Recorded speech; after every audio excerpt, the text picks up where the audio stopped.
তো সবাই টাটা বলো। Tata. Hello viewers, welcome to my another video. তো আজকে আমি চলে আসছি মুকশেদপুর উপজেলা জলিপার বানিয়াচর গ্রাম।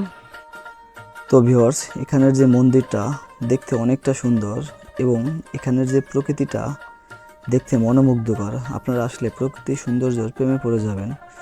মন্দিরের পাশ দিয়ে একটা হাইওয়ে রাস্তা এবং তারই পাশ দিয়ে অবিরামভাবে বয়ে চলছে একটি নদী। ভিউয়ার্স, আমরা এখানে এসেছিলাম একটা ফটোশ্যুট করতে। তো ফটোশ্যুট করতে এসে এখানের যে ভয়ঙ্কর ইতিহাস সেটা আমরা জানতে পারলাম। তো আজকে আপনাদের মাঝে এই ভয়ঙ্কর ইতিহাস সম্পর্কে তুলে ধরব। 2001 সালের 3 জুন সকাল 7টার দিকে মুকশেদপুর উপজেলার বানিয়াচর ক্যাথলিক গির্জা সাপ্তাহিক প্রার্থনা চলেছিল। প্রার্থনা চলার সময় হঠাৎ করে বিকট শব্দে বোমা বিস্ফোরিত হয়।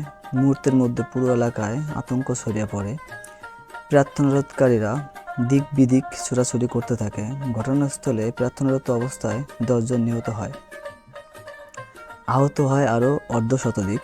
নিহতরা হলো রক্সির জেত্রা, বিনোদ দাস, মনমতো শিকদার, সঞ্জীবন বারৈ, পিটার সাহা, অমর বিশ্বাস, সতীশ বিশ্বাস, ঝেন্টু মণ্ডল, মাইকেল মল্লিক ও সুমন হালদার।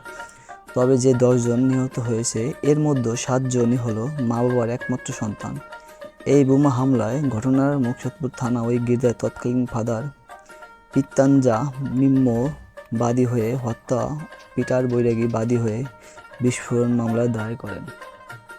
এদিকে প্রতি বছর ন্যায় দিবসটি পালন উপলক্ষে নিহতদের আত্মার শান্তি কামনায় গির্জার পক্ষ থেকে প্রার্থনা সভা, কবর জিয়ারত, প্রদীপ প্রজ্বলন, পুষ্পমাল্য অর্পণ ও শোক র্যালি সহ বিভিন্ন কর্মসূচি হাতে নেওয়া হয়েছে।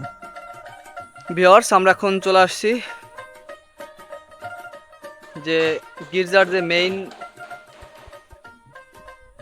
যে মাদার, এই মাদারের কাছে আমরা এখন চলে আসছি।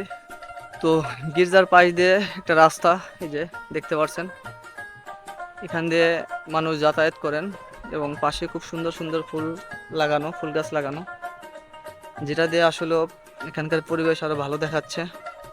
ইতিমধ্যে আমাদের ফটোশুট শেষ, এখন আমরা যার যার বাড়ির দিকে যাব। তো সবাই টাটা বলো।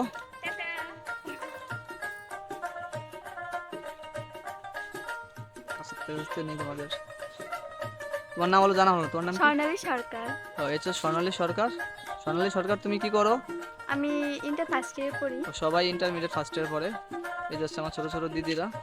তো আপনারা সবাই লাইক দেবেন, কমেন্ট দেবেন, শেয়ার দিয়ে দেবেন। আচ্ছা ভাই, আপনাদের পেজটা? হ্যাঁ, আমাদের পেজটা অবশ্যই বলে দেবো আমি।